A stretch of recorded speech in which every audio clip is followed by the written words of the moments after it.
Bonjour à tous, ben voilà, de retour en Corse, je suis actuellement à Ajaccio et je vais me rendre à Vizzavone en train pour cette fois attaquer le GR20 Sud.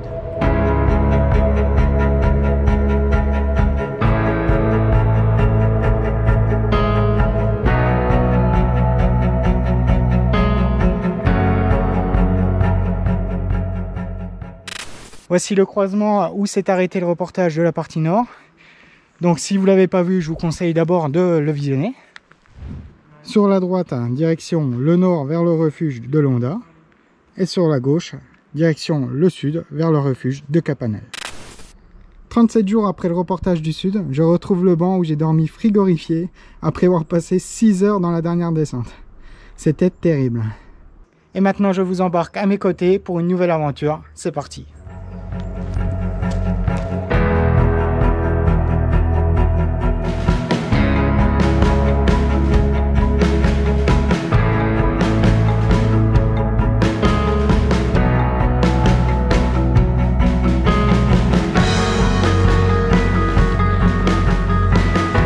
Bonjour.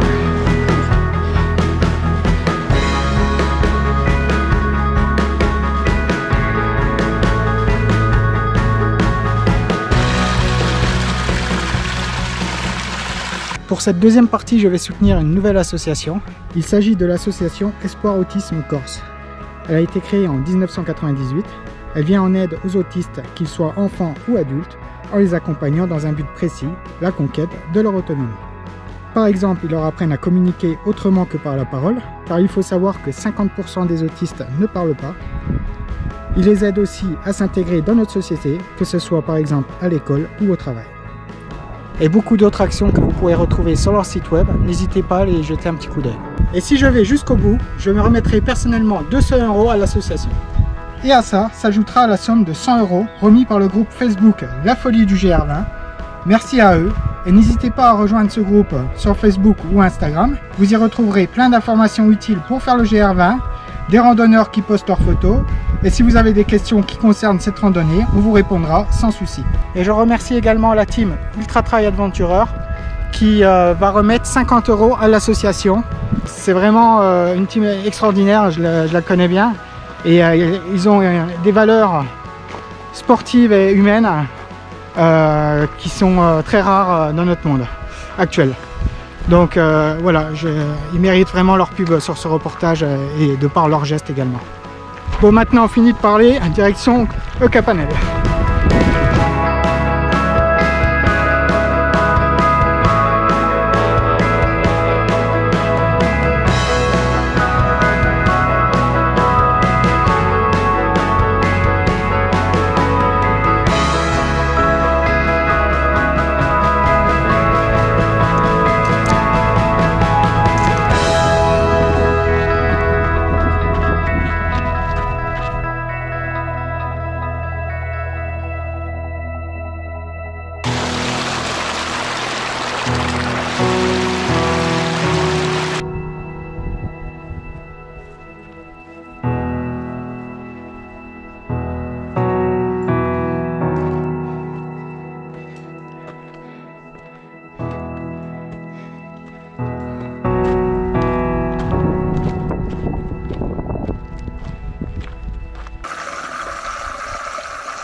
Alors, refuge Capanel, donc 3h15, partie très roulante, hein, vous l'avez vu sur la vidéo, hein. Il y a un peu de dénivelé évidemment, mais les sentiers sont quand même corrects. Je pensais pas arriver là aussi vite, pourtant j'ai pris mon temps, j'ai fait les pauses vidéo. Donc maintenant, direction Prati.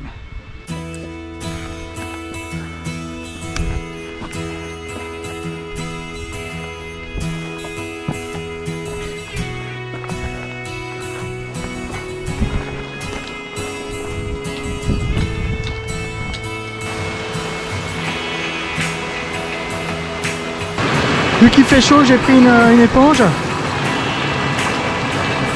Encore il respire mieux comme ça.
Donc je suis avec Elliot, hein. Donc il fait le GR20 complet lui.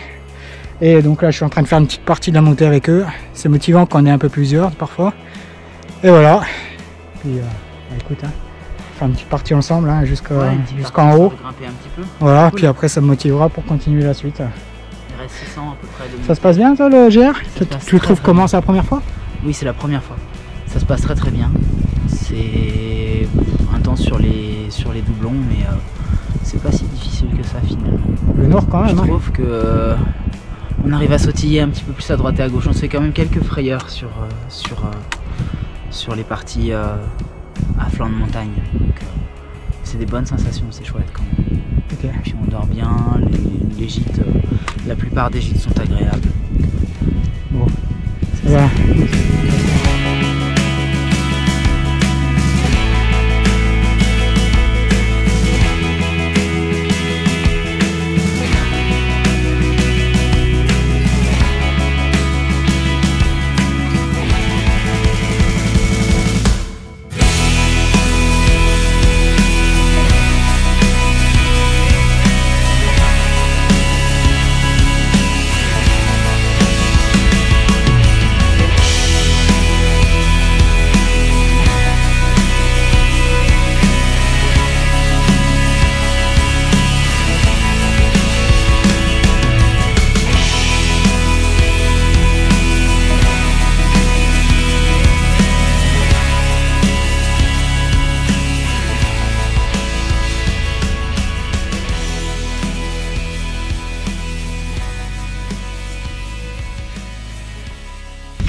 Voilà, pause de sandwich. J'avais déjà préparé avant de faire la course. Donc c'est pâté et pain de mie. Premier repas de la journée. Puis après on va attaquer la nuit. J'en suis à 8h15 de course, 34 km parcourus.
Voilà, c'est parti pour la nuit.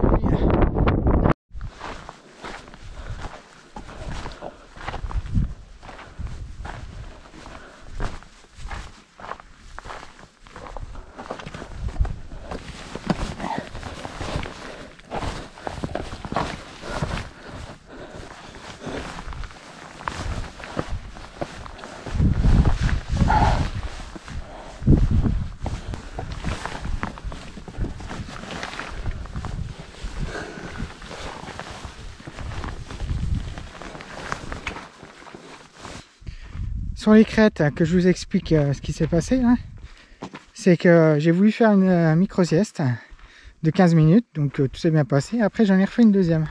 Sauf que je me suis assis dans l'autre sens du sentier.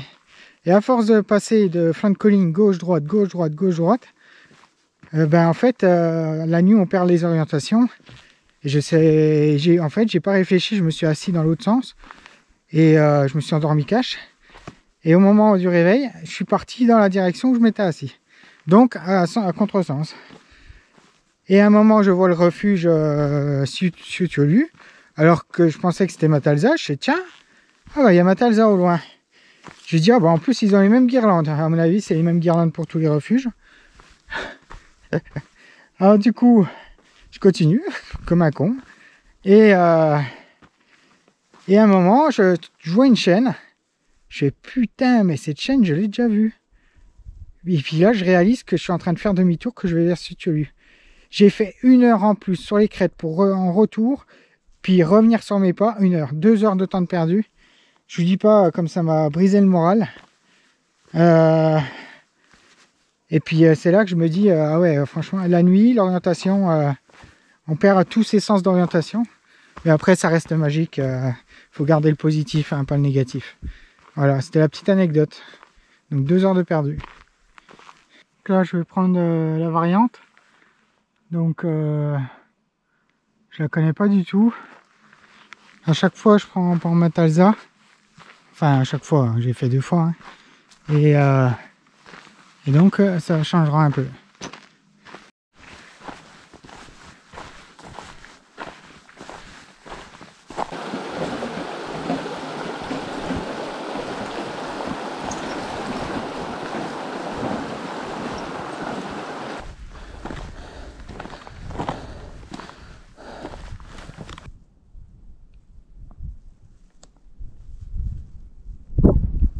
Petite pause sandwich hein, pour me rebooster un peu. La nuit était très compliquée. Tout allait bien jusqu'à ce que je fasse marche arrière sur le parcours, quoi. Et ça m'a donné un coup au moral complet. Et dès qu'on n'a plus le moral, ben, on n'a plus les cuisses, on n'a plus la motivation, on a tout, quoi. Et c'est dur à gérer. Je suis toujours pas arrivé à Sino pour dire comment je galère. Alors que j'étais en super forme juste avant de me tromper, quoi. Mais en pleine forme. Voilà. Moi j'ai le moral, j'ai le mental à travailler là-dessus, quoi. Quand il y a des aléas, il faut que j'arrive à me ressaisir.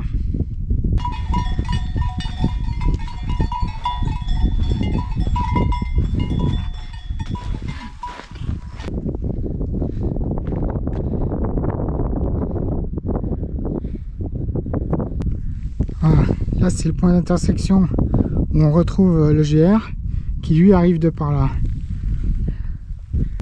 Voilà, c'est ici. Il y a une sacrée descente. Hein. La descente, je peux vous dire qu'elle est compliquée. Faut pas chuter, quoi.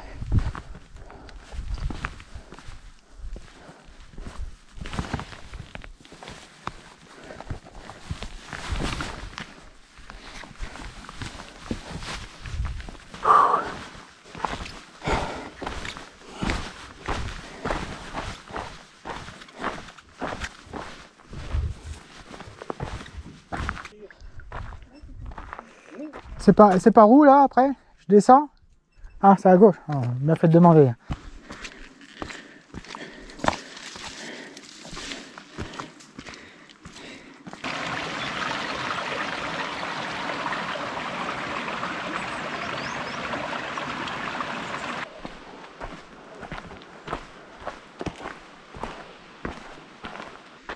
Donc là, on a la variante qui va vers les aigus de Bavela.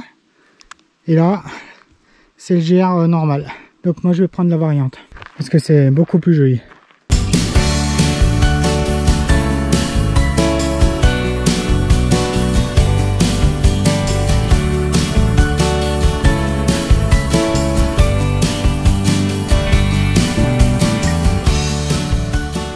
Sympa comme vue pour faire une petite pause.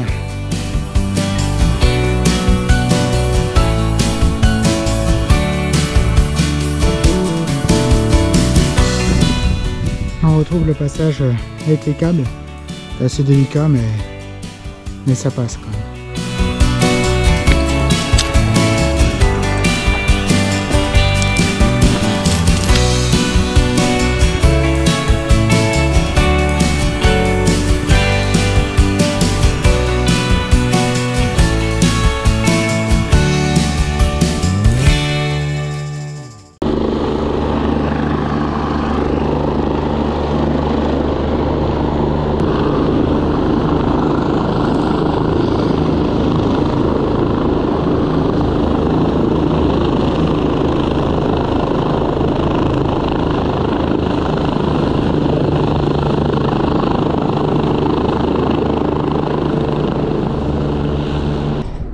On voit le parking de Bavela.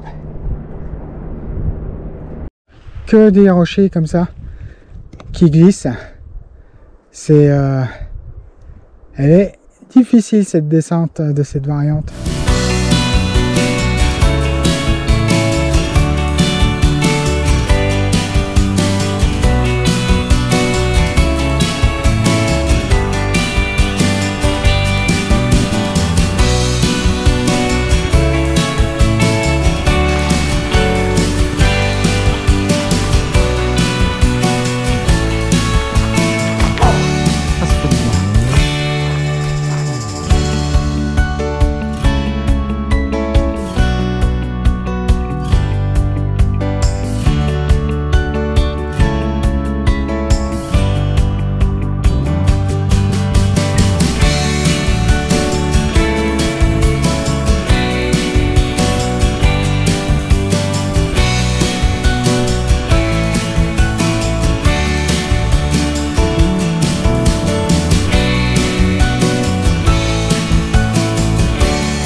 Dans cette dernière étape, il fait extrêmement chaud, tout simplement parce que en altitude, on est beaucoup plus bas et du coup on ressent beaucoup plus la chaleur.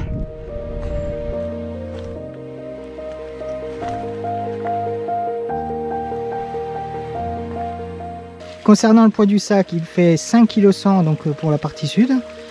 Et si vous voulez plus de détails, je vous ai mis le fichier Excel qui va bien avec.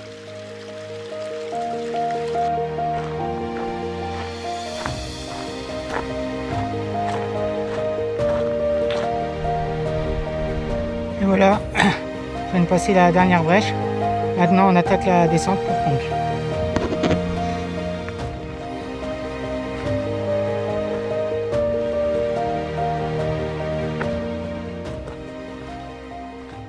Ça sent la fin. Ah, je suis fier de moi. Je suis limite ému de ce que j'ai vécu encore une fois. Donc franchement, j'ai pas de mots. Et là je crois que j'ai attrapé un coup de chaud. Je suis pas bien dans cette dernière étape là. Yes.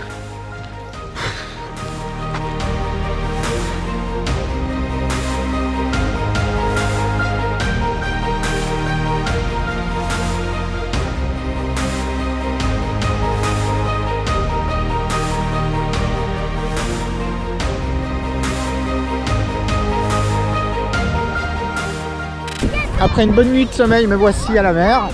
Donc tout va bien. Fin de ce reportage. J'espère que ça vous a plu. Et j'aimerais souligner que je m'appelle pas François Daen ni Xavier Thévenard. Donc le chrono, c'est pas mon objectif. J'ai fait 8 micro-siestes de 15 minutes dans le sud. Voilà, j'ai profité à ma façon. Et je voulais finir avec cette phrase. Je suis une personne ordinaire comme vous et moi dans des aventures extraordinaires. Merci à tous.